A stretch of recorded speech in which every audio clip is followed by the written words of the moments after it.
So hi Taurians, hey, welcome to your September Taroscope reading with me. Guys, you've had to wait a little bit longer than some of the others, I know, so let's make this one worth waiting for. Digging into your reading now, 4 cards at the top and 4 underneath as your clarifiers. Let's see what's in store for September 2016. Well, I like the top row to begin with, nice. What are your clarifiers? King of Cups, Ace of Swords, Wheel of Fortune, and the Empress. You have actually done really well, so this was worth waiting for. And I always say that to people, you know, good things take time in the making and the mixing, and this is a classic example. So we have 4 major arcanas, 4 of the lovely positive ones, and an ace as well, 2 cups and a wands. Now the interesting thing is quite a lot of the other, well, not a lot, I think 3 of the other zodiac signs have had the Wheel of Fortune come out, and it's not a card that I see come out in readings very often at all.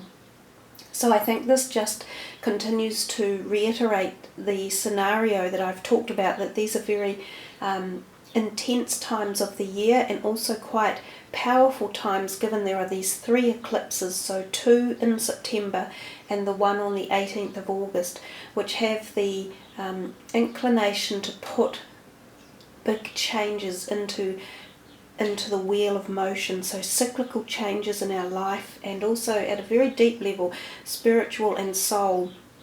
And often that is what the Wheel of Fortune card indicates. But anyhow, let's start with your reading from the very top left hand side, the 4 of Cups, and underneath of course is a cup card as the qualifier.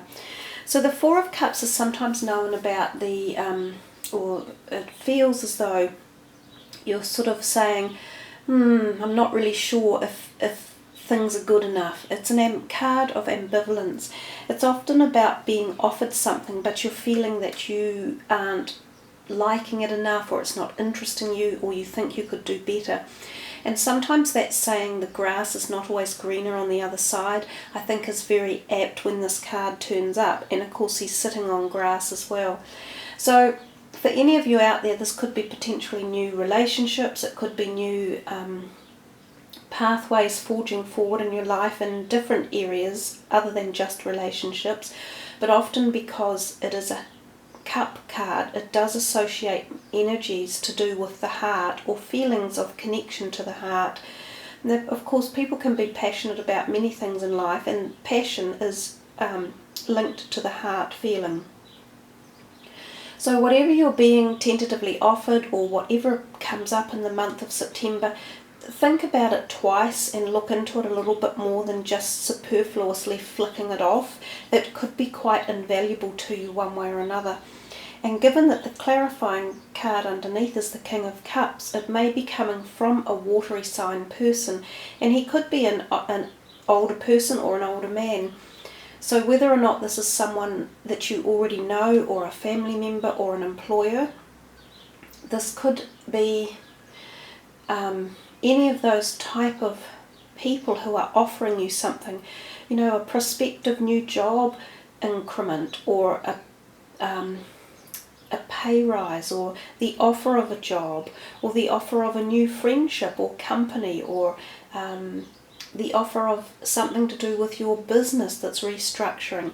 So as I say, just keep your eyes and your heart, both of them, open to allow for the potentiality of new opportunities.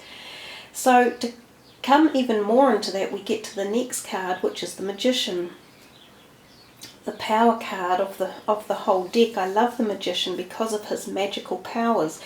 And underneath it, for your clarifying card, it's like a double whammy. There you have another brand new beginning, which is your ace, and he's holding up that Ace of Swords. So your Magician is clarified by an ace, so they're definitely telling you there's something quite powerful about these new beginnings coming in your life. And of course right next to it we have the Wheel of Fortune as well, which is also new beginnings. So I'm thinking that you're looking out of your life and heading something into a new direction. there's changes that you're wanting to make.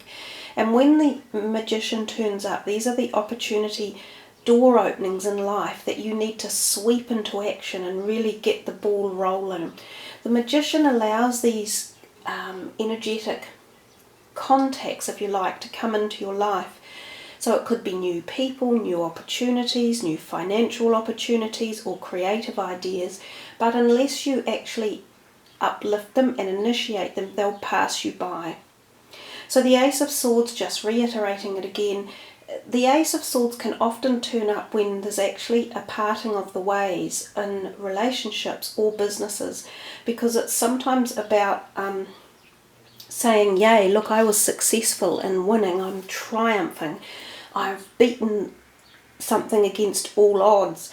But it has this kind of bit of sad regalia hanging off the top of the sword itself, which is often associated with triumph but at a cost, and it can often be through verbal or written documentation that you've won your agreement.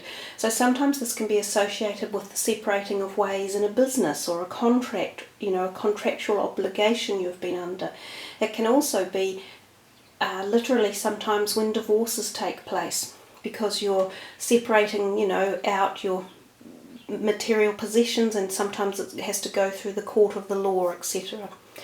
So if it comes to something like that, think of always that with every ending there is a powerful new beginning, and because the Magician is there, it is just like it's been doubly zapped. So you have this amazing opportunity in September if you push yourself hard enough and you look at all opportunities coming your way to uplift something that has the potential to take you forward at a very, very good level. We come to the third week and we see the Eight of Wands, and again this is a really neat card about magical opportunities, and they quite often come in quickly, almost as if you hadn't anticipated them or you hadn't been looking for them.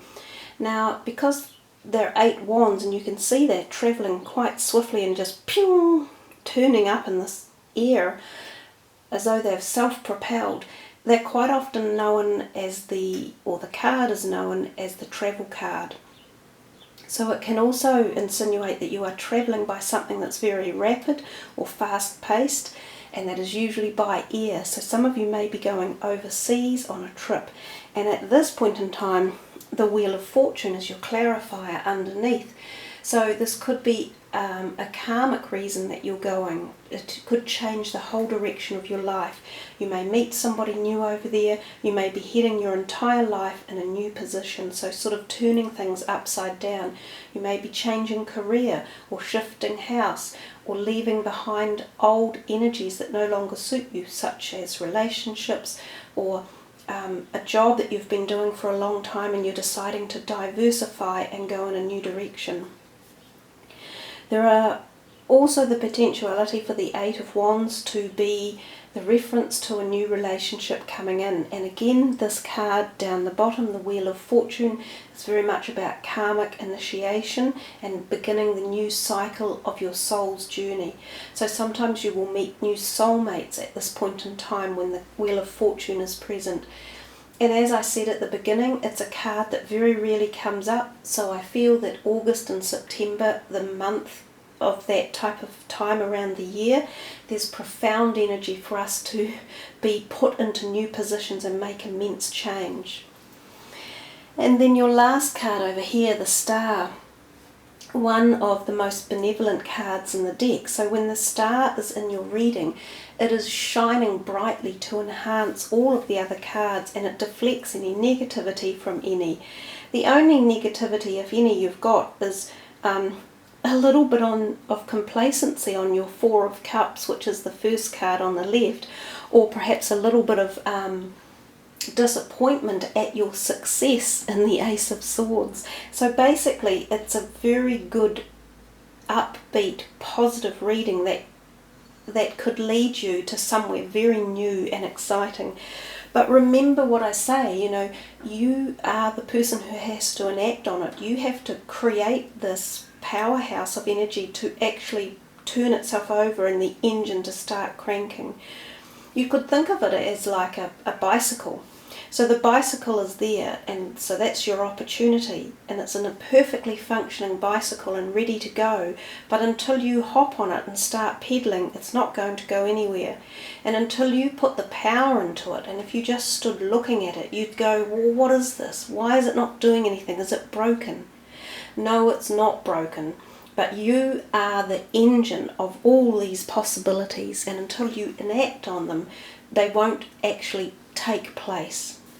But coming back to the star, another beautiful card of positivity, that like someone is there helping you, so there is the feeling of spiritual help at this time, so angels or angelic helpers or your guardian angel, which can often be a deceased or passed over family member, often grandparents actually for people. Grandparents tend to come in and look after their grandchildren a lot. So they're there helping to bring some of these energies together and to back you up and give you some sort of spiritual backup and power, if you like. There's also messages you may receive at the spiritual level or the clairvoyant or synchronistic level to look out for them as well. The other thing is with the water, she has one foot on the land and one in the water, and she's tipping the fluid in and out of the jars. So we talk about balance very much with this card as well, and that's balance of the physical body. So you need to be hydrated, and I would think spending time on the land and by water would be beneficial for you. And as well, balancing your emotions and keeping them in play and not letting yourself, get into things like this where you can't actually see all the opportunities that are there for you. So we talked about that earlier in your reading, being open and prepared and ready to jump on the train and tackle life head on and engage in it fully. And your qualifier, the Empress underneath, two major arcanas together, just re-instigating the power effect of those cards. They're kind of like a double whammy again, a little bit like the Magician and the Sword.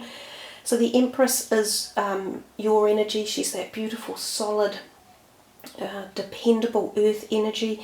She is voluptuously feminine. She's also extremely sexual. So this can be a time of heightened fertility and awareness of the body. It could be a time when some men and woman, old and young, can be going through their own hormonal cycles. So that's puberty for the younger ones and menopause for women, and also as puberty for men as well, or boys. And then as men get older, their own hormonal cycles begin to change. So some of these changes will be relevant and be around for each of you, depending on who you are listening to the reading. Remember, as I say, these readings, thousands of people will watch them, so I'm not doing them for a specific person. They're a broad, expansive overview. But again, it's a beautiful card. Epitomizes the harvest time of life, sensuousness, femininity, gracefulness, sexuality, conception, pregnancies. It can be actual pregnancies, and just being sated and happy with life. It is also a time when people may find you attractive, sexually attractive and active, and this can be a time of new sexual liaisons as well, and new relationships. So you guys have done really well out of it. It is a lovely reading. I think it's probably one of the best so far that I have done. A lot of them this month have had a lot of sword energies in them, and in real terms you haven't. You've only had the Ace of Swords, which is still a propagator of extremely good new beginnings and outcomes anyhow. So nice to wait for, isn't it? Let's put these ones away and move into your final card and see what that is going to be. Let's see what Goddess card comes out for Taurians. I mean, you've had an exceptionally beautiful reading anyhow, but let's see. Wow. Now, one of my readers said, you don't pronounce her name Lakshmi, which I always have done. She said it's Lakshmi. So, however she's pronounced, again, you couldn't have got one of them more benevolent goddess cards out of the entire deck. bright future. And what have I just been telling you? That this whole reading was all about bright options and future possibilities, and seemingly changing direction at a very deep level with that karmic card, the Wheel of Fortune, and knowing that especially things don't change overnight, but it's like turning a big ocean liner around in the sea. It takes a long time to stop a boat and turn it around and head it in a new direction because it's so big. And life is a little bit like that. It takes a long time for cycles to click over and move into the new phase. So I always say, don't give up on your hopes, dreams and wishes, because every time you put a positive thought and perspective in that direction, you are slowly turning the cycle. And Lakshmi is beautiful to get. Stop worrying, everything is going to be fine. So a beautiful reading. It really is very adorable. And I wish you all the very best, all of you Taurians, for September. So thank you all. I'm just saying thanks to all the community members of the channel. It's you guys that make it what it is, and you're the ones that give me the creative thoughts and ideas for the videos and the work as it comes through. So thank you all again, everyone. Take care and have a wonderful September ahead. Ka kite anoa, much aroha, namaste.